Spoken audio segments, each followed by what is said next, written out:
Congratulations, Activision. You guys have outdone yourselves. And here, after all this time we thought you possibly couldn't get any worse, here you are with the Season 2 roadmap.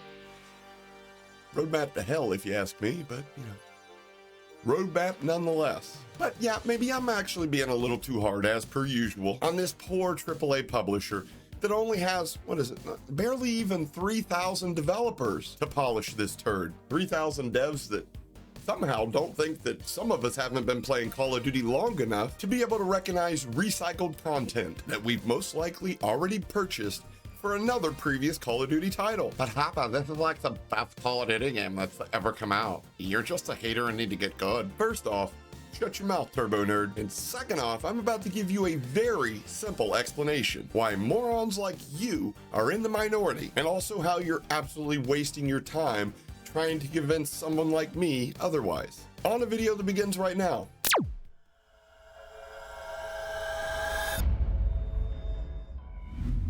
What's up, what's going on YouTube? Hope all is well, and welcome back to the channel, everybody. I'm Hapa, and on today's video, I want to share with you some very sad news indeed. The makers of Call of Duty, unsurprisingly, yeah, of course, are going right back on their word that MW2 was going to be the first non-annual title in the entire Call of Duty franchise, leading us to suffer this abhorrent experience for 2 solid years. While many of us definitely thought that this was the end for the long-standing franchise, it seems that brighter minds at Activision have prevailed, and they've decided to make what started as a DLC into a fully fledged game. More on that on the next video we upload to this channel, but it leaves us all with the question, what about the content that was supposedly planned for MW2? With a lot of people going as far as to say MW2 is already dead, and the idea of them continuing to support this game at this point is just going to continue to be a placebo that they actually give a damn, as we're about to explore on the Season 2 roadmap they just released. And I mean, let's face it, guys, anybody that's already gonna buy MW2,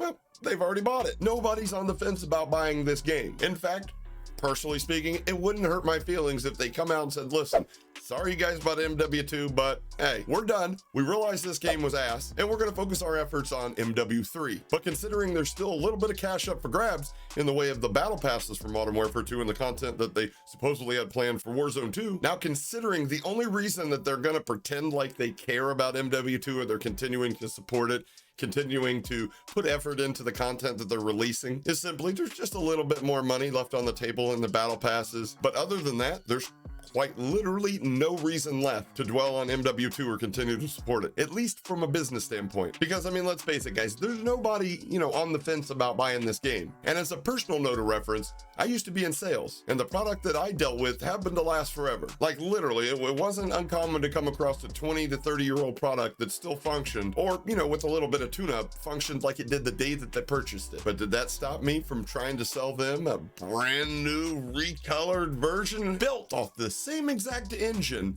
that we manufactured the new models with over 30 years ago? Hell no. Because at the end of the day, truth be told, your expendable money looks better in my bank account than it does yours. Same goes with video games. I recently powered up Black Ops 2. And, you know, well, I had the same exact fun that I did when the game happened to be the current Call of Duty title. The last time that I played Warzone 2, I honestly felt like I was being scammed. And I can draw an easy parallel between that and my previous sales experience, because if I didn't demonstrate that the newer product had a unique benefit over their older model, then I'm pretty sure it would come off to most people as if I was just there to scam them out of their money for a product that they've already paid for. Much in the same way a lot of us feel about Call of Duty. I mean, just look at the roadmap for Season 2. Okay, fine, but I'm gonna complain the whole time. Yeah! New maps, new features, new modes?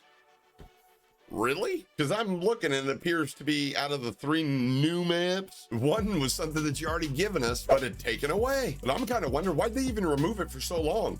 Copyright issues my ass. Probably had to patch the bug that caused Nadia to keep running into walls and shooting her own teammates at the COD Next event. Oh, and one of the maps isn't even new. It's Dome. That map, nothing more than Dome. Call it whatever the hell you want.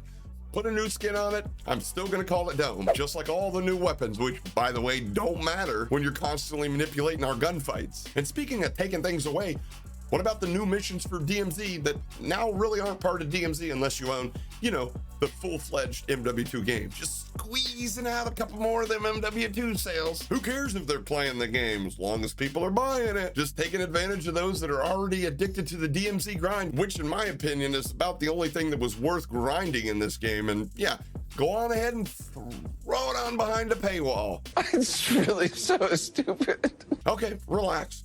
Relax, Hapa. There's new game modes. Oh, you mean like ranked, the thing that was promised to us that was going to be in the game since day one, which happened to be about, I don't know, almost 5 fucking months ago. And FYI, if you add just like one tiny little thing to the game mode, you can't change the fucking name. Actually, you live retract that former statement because that's right, we're the Call of Duty community. We're stupid. Otherwise, you guys would have, you know, improved your product or died 3, 4, 5 years ago. Thank God for COVID. Saved your whole goddamn company. Well, maybe not Activision, but you know, at least the dev studios that work on Call of Duty. Because I'm going to be honest with you, they obviously don't have their smartest people working for these studios. I mean, Ashika, you know, it's big news that you're bringing back Ashika or Shirka, whatever this new it's a rebirth map, a resurgence map. You know, rebirth.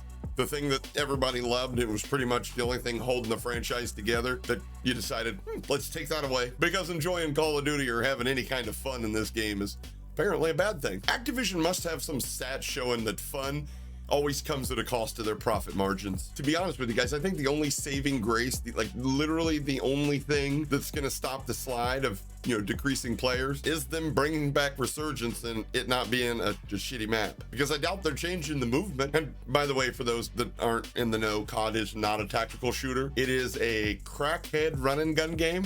It's a 1080 off the tower in Rust. It's literally nothing that we've been spoon-fed over the last few years. And speaking of spoons, I'm gonna need a fucking ladle to eat the words that I said a few years ago.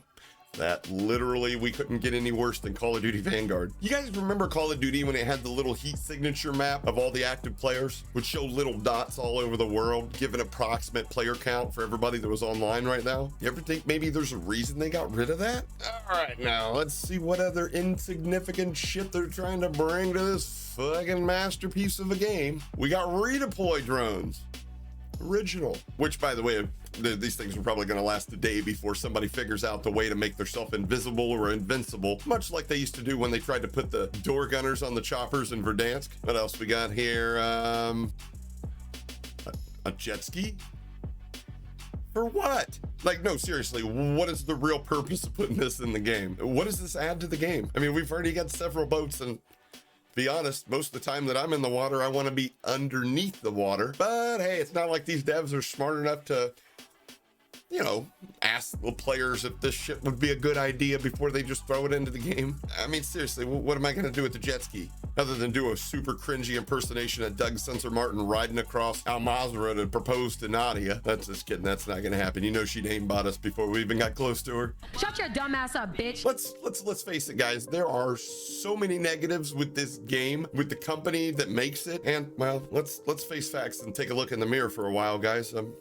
You know, so many negatives surrounding the idiots like all of us that happen to keep such a shitty franchise alive. And I mean, you know, we can sit here all day and say whatever the hell it is that we feel in the comments and bitch about how displeased we all are with what this game, you know, what this franchise became. But ask yourself this question: who let it get to this point?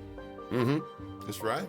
It was us, the player, who settled for mediocre and then less than mediocre. And now settled for pure dog shit. Poop again! They play one hell of a good hand of poker. They surely know when to fold them. And with this recent announcement that the, you know, 2-year cycle is, you know, just a big fat ass lie, it only goes to prove my theory that the issue isn't Activision, the dev studios, or hell, anything in between. It's us. We're becoming weak-minded people with extremely short memories. I can literally remember like 2 years ago hearing everybody and their mother talking about, I'm never gonna pre-order a game after Vanguard, this bullshit. Never playing day one games again. I'm finally gonna show the restraint and wait and see if I actually enjoy a product, if it's worth the price to purchase it, before I spend my hard-earned money just to feel like I fit in, only to take 80 bucks like a crackhead to your nearest GameStop to cop a fresh new copy of whatever retextured, reskinned bullshit that you gotta buy this year. Oh, I'm wrong. Hapa's just talking shit. You're right, MW2 didn't break records. Oh, it did? Oh yeah, it did. It did. Meanwhile, it's considered, widely considered nonetheless, the worst entry into the Call of Duty series ever. Fucking thing sucks! Yeah, but the problem's not us. We're definitely not stupid, or at least, they don't think we're stupid, right? Otherwise, why leak the information that they're planning on a 2023 full premium game release? Cause we're gonna buy it. I mean, let me know down in the comments what you guys think, like a percentage of the COD community is gonna buy it. And also let me know if it feels like to you guys, it was like a plan from the get-go to call this MW2 a 2-year game release, but have a game in the works and then capitalize on people's fear of missing out after you've already gained the vast majority of the sales for the MW2 game. Stop supporting it and move on to correct a sharply declining active player base. Because the game that you put out it sucked. Then boom, oh no, we just leaked that there's a new game coming out. Sorry. And then everybody goes back and plays the game because, who wants to miss out on a year's worth of COD when there's another COD coming out in a few months? It's okay. Everything's gonna be all right as long as you got COD in your life. But seriously, if you guys want to know the deep, dark, disgusting reason why you shouldn't expect anything coming from MW2 except for recycled content from other Call of Duty games, and the disgusting reason why they're going to be bringing out another game just come October, make sure you're subscribed with the notification bells on, because we're going to be discussing that reason in the very next video. But really, to be honest with you guys, after weighing the complaints of the Call of Duty community and the things that they've said about Modern Warfare 2 versus the profits that MW2 made for Activision, I can only think one way about the vast majority of us that belong to this community. In fact, it all kind of reminds me when Albert Einstein once famously said, the definition of insanity was doing the same thing over and over again, expecting different results. So with that in mind, I think the Call of Duty community has a mental illness problem. So with that being said, I'm gonna go take some medicine. Catch you guys on the next one. Mahalo. Hold up, little buddy, what is you doing? Finna go hard, hard, hard. Ice on my neck, ice on my wrist. That for the squad. Know they gon' hate, do what I tell them. Get on your jaw. Work on smooth, I got the moves. I swear to God. Hey, I just dropped 200 on a new